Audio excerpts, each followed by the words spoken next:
Welcome to episode 14 of the Giants of the Faith podcast. I'm Robert Daniels, and I'm the host of this show, where we focus on individuals from the age of the church who have lived out their faith in a unique or interesting way. They are people who are giants in the history of Christendom. These are Christian Hall of Famers. Today's episode focuses on the Proto-Reformer Jan Hus. Hus lived about a century before the Reformation and was influenced by the writings of another Proto-Reformer, John Wycliffe, who we'll get to in a future episode.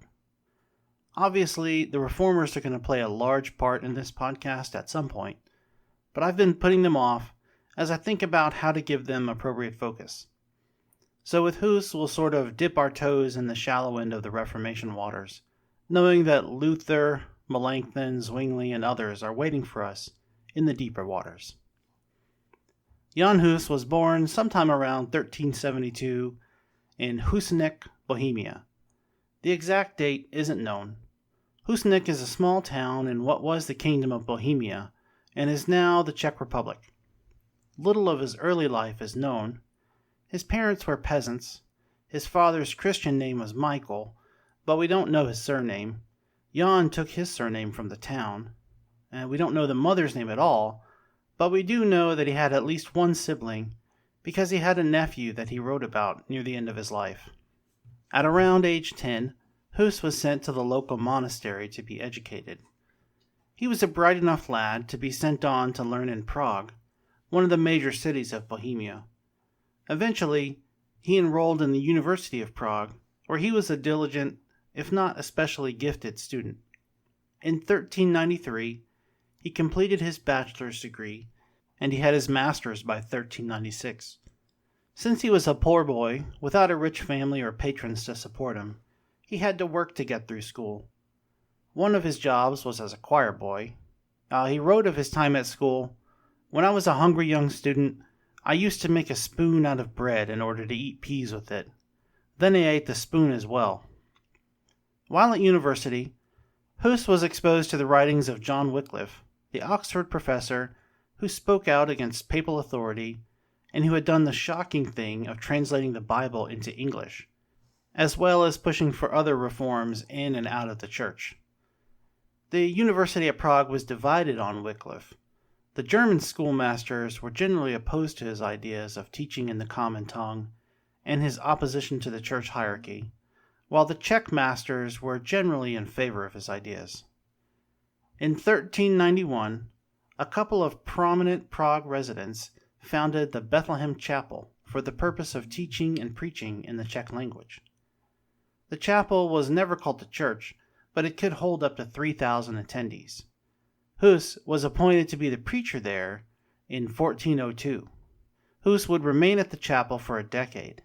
His sermons were the sermons of a reformer, speaking out against pilgrimages to view relics, attacking the prohibition against unlicensed preaching, and basically being a thorn in the side of the authorities, both secular and religious. He often took out his anger on his fellow clergy. He admonished certain priests for their attitudes toward their flock. He called them out for their lecherous ways. He also took them to task for simony, which is the practice of buying and selling church offices, at one point saying, "These priests deserve hanging in hell," calling them fornicators, parasites, money misers, and fat swine.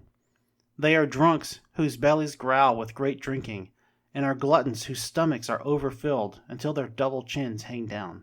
Priests were charging congregants for administering the sacraments, and they were accepting money for jobs that they'd never held. Hus was not a fan. Wycliffe's ideas continued to take root in Prague. In 1403, the German schoolmasters had condemned 45 supposedly heretical articles from his writing. By 1408, the Archbishop of Prague forced the Czech masters to do the same. The Archbishop thought this condemnation would end the Wycliffe controversy, but it really only fanned the flames. The Czechs and Hus persuaded King Wenceslaus IV to support them over the Germans in a move that was definitely nationalistic. Wenceslaus gave control of the university to the Czechs and forced the Germans to leave for other schools, and Hus was selected as the rector. The Reformers' platform included support for the submission of regional churches to the king and independence from a central church. Of course, the Catholic Church wasn't too thrilled with these ideas. The local archbishop, a man named Zwingli, was particularly unfond of Hus. He had been the object of Hus's condemnation for simony and other offenses. He sent spies to hear Hus preach and to report back to him on any objectionable or potentially heretical sermons. Eventually, Zwingli appealed to Pope Alexander V to put a stop to Hus. Now, Alexander was one of 3 men simultaneously claiming to be pope. He had just been elected to try and end the ongoing papal schism, which we're not really going to cover here. Anyway, Alexander issued a papal bull condemning the 45 Wycliffe writings and forbidding Hus from preaching at the Bethlehem chapel. When Zwingli received news of the pope's decision, he publicly burned Wycliffe's writings. Hus ignored this bull, however, and he kept on preaching and espousing the same beliefs as Wycliffe, and studying and teaching from the scriptures. He said that he desired to hold, believe, and assert whatever is contained in them as long as I have breath in me. He decided to appeal Alexander's bull to one of the other popes, John the 23rd. This ticked off Archbishop Zwingli, who promptly excommunicated Hus. Once Zwingli excommunicated him, Hus was ordered to Rome to stand trial for teaching Wycliffian ideas and for his sassy refusal to obey his archbishop and the popes.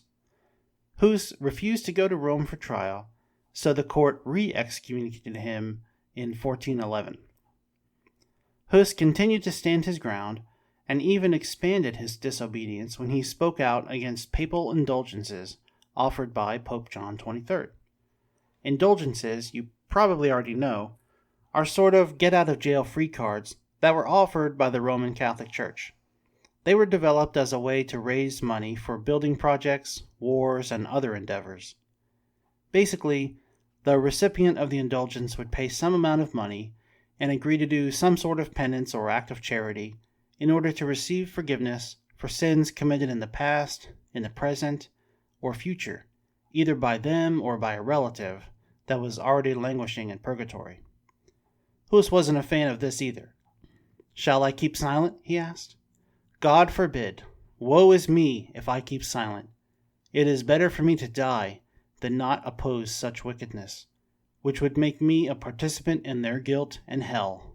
Hus had public support on his side. He and his supporters declared the Pope the Antichrist. Sounds kind of like my father-in-law. Which upset the local government officials and resulted in the execution of 3 of Hus's followers in July 1412. Hus lost the support of King Wenceslaus because Wenceslaus was to receive a portion of each indulgence sold. Hus cost the church sales, which directly impacted the king's wallet. Hus's excommunication was pronounced publicly, and Hus was forced to leave Prague. No Catholic could receive communion or be buried in holy ground as long as Hus continued to serve and preach. He would not return to Prague for 2 years, but he spent those 2 years writing. The most important document he composed is called simply The Church.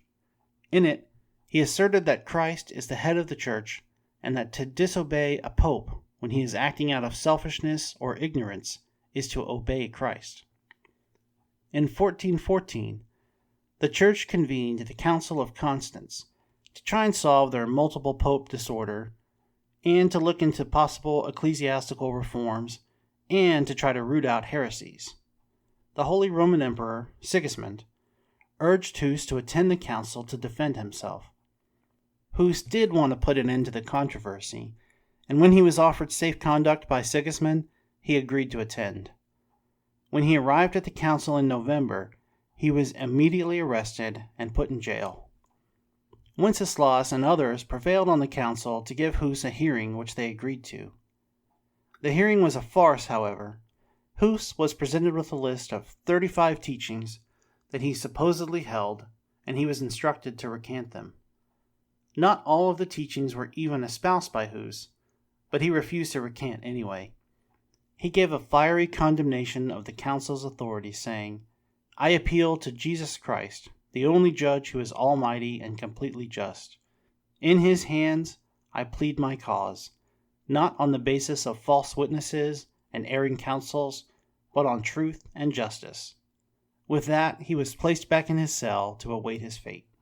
On July 6, 1415, he was taken to the council chambers. His books were burned in front of him, and Hus asked the council if they had even read the books, but they shouted him down. He reminded the council that he had come only on the promise of safe passage. He looked at Sigismund as he said this, but Sigismund only looked away. "Recant or die," the council said. Hus was silent. He was then dressed in his priestly costume, and then one by one, each piece of the outfit was removed by the members of the council.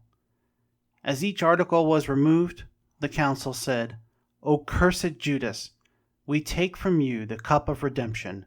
We commit your soul to the devil." He had a paper crown emblazoned with 3 demons forced on his head, and he was then sentenced to death. Now, when the church wanted someone killed, they didn't do it themselves. What they would do is they'd hold the trial themselves, pass judgment themselves, and then turn the condemned over to the secular authorities to carry out the sentence. In this way, their hands would be supposedly clean. And that's what happened with Hus. He was turned over to the authorities and tied to the stake. He was given one more chance to recant, but he refused, saying, "Lord Jesus, it is for thee that I patiently endure this cruel death. I pray thee to have mercy on my enemies.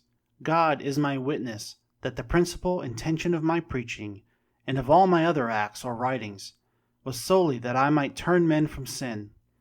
And in that truth of the gospel that I wrote, taught, and preached in accordance with the sayings and expositions of the holy doctors, I am willing gladly to die today." Hundreds gathered to witness the execution of the heretic. The fire was lit, and as the flames consumed his body, Hus could be heard singing the psalms. His ashes were scooped up and tossed into a lake to prevent them from being treated like the relics of a martyr. Unrest in Bohemia continued for several years until the church and the Hussites finally reconciled. 100 years later, after his death, Martin Luther would declare that he, Augustine, and Paul the Apostle were all Hussites. Hus was a man who seemingly lived and died before his time. He was 100 years too early, or perhaps he just lived in the wrong part of Europe, or perhaps he just didn't have the stubborn temperament needed to start a lasting reformation of the church. Fortunately, God called a man in the 16th century with just the right qualities to raise a light in the darkness, and we'll get to him eventually. So that concludes another episode of Giants of the Faith. Hus is important because he was one of the ones that began to chip away at the Catholic Church's domination of religion in Europe. He was an inspiration for the reformers that followed, just as he is for us today. Well, that concludes another episode of Giants of the Faith. Thank you so much for listening and subscribing. If you like what you're hearing, please leave a rating and review on iTunes or in Apple Podcasts, and send along any comments or corrections or suggestions to podcast@giantsofthefaith.com. Until next time, God bless.